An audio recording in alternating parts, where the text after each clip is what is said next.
Hi everyone and welcome back to the channel. So in this video I'm going to talk about splitting timelines and why it's a good thing. So hold off with being triggered for the minute, I'm going to explain myself. So what's very obvious right now, I think, to all of us, is that there is a very obvious split.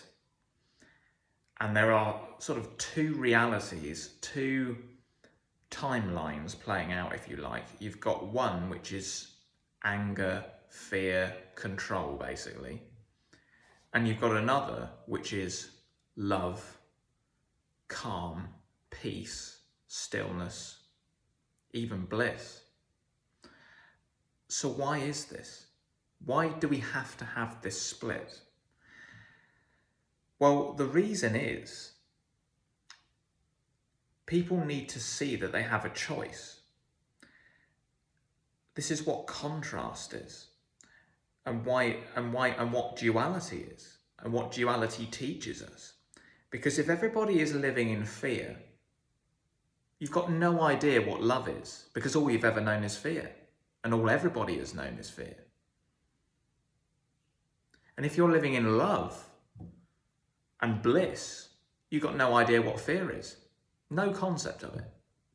So we need to experience both, and humanity needs to experience both at the same time, simultaneously, in parallel with each other, to be able to make a conscious choice and see that there are different ways that you can live your life, that you don't have to live in the way that you've been living, that actually, my God, there is another way that I can be. There is another way I can live. There is another direction that I can go in. We're seeing this widening gap at the moment, and the image that I saw in my mind when I was thinking about this was basically a circle. And at the moment, the light is coming up like this, round the circle. And at the moment, it looks like it's moving, like the light's moving away from itself, yeah? These 2 points that are going around the circle are moving away. There's no doubt about that. But what I believe is going to happen is that this is a circle. And so these 2 sparks of light that are going around the circle are going to start to reconverge, and they're going to meet, and we're going to go full circle. And that's unity consciousness. That's Christ consciousness. That's the ascension. So many people are saying this split is permanent. I'm not sure about that. This is the image that I saw. And the reason I think that, not everyone's going to come, not everyone's going to converge into one timeline, but the vast majority will. And the reason is because of this contrast. You've got noticeably more and more people now that have done the work and are living in a state of total peace and bliss. And you've got very obviously people who are angry, fearful, controlling. And the contrast is so stark, and it's going to get even more obvious as we go through this storm that seems to be approaching right now with all sorts going on. And people are going to start to notice those of us who are not in a state of anger. And they're going to think, well, hang on. Maybe I don't have to live like this. Maybe this is actually unsustainable. Maybe this isn't what life is about. When they see how peaceful some of us are. Do you see what I mean? And we've already seen this. We've already seen that we don't want to live in fear and anger. But most people don't even know they've been living in that.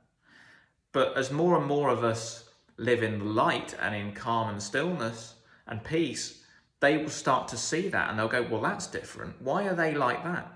Why are they peaceful when all this shit is going on? Do you know what I mean? So that's when I feel that people are going to start pulling themselves out of the fear and anger timeline or reality, and they're going to move into the light. This is what I feel very, very strongly. And I've not really heard anyone else talk about the fact that the timelines are going to meet again. I've just heard them say, you're either in the ascension path or you're on that path. As it stands, yes. That is the case because you've got this split, you've got this duality. But I do believe they're going to converge because people are going to be able to make a choice when these two timelines, these two realities become so opposed and so obvious that they realize, I do not want to live in fear, and so they will come across to the light. This is what unity consciousness is. We'll start to respect each other. We won't all agree, but we will respect each other and allow people to live how they want to live. And if we are an example of that, more people will want that. Because people will have had enough of the division, the anger, the hatred, the separation. People are already tired of it now, but it's going to become more and more obvious and more extreme. And people are going to be longing for unity and longing for peace and light. So it's going to happen. But we have to be that light so that they can see that there's a choice, that there is another direction that we can go in as a human species, as a human family. So I hope that makes sense, and I just wanted to put this out because I've been thinking really strongly about this, and I think it's a timely video considering some of the chaos that is taking place right now. And I have to say, I felt very, very calm this week. I've been busy out working in nature. I've barely been following what's on the news, and I just feel very, very calm. And I feel that these events do not affect me like they used to, because I know it's all playing out for a reason, and I've learned how to manage my state. And a little plug for my video series: if you want to learn how to cultivate a still mind and become more present and more aware of where you are in your consciousness and the decisions that you can make in terms of how you perceive everything that comes up, check out my Cultivating a Still Mind series, because it will help you massively. And I have a few more techniques to add to this, which I will put up very soon. Thanks for listening, and I hope you all have a great Friday.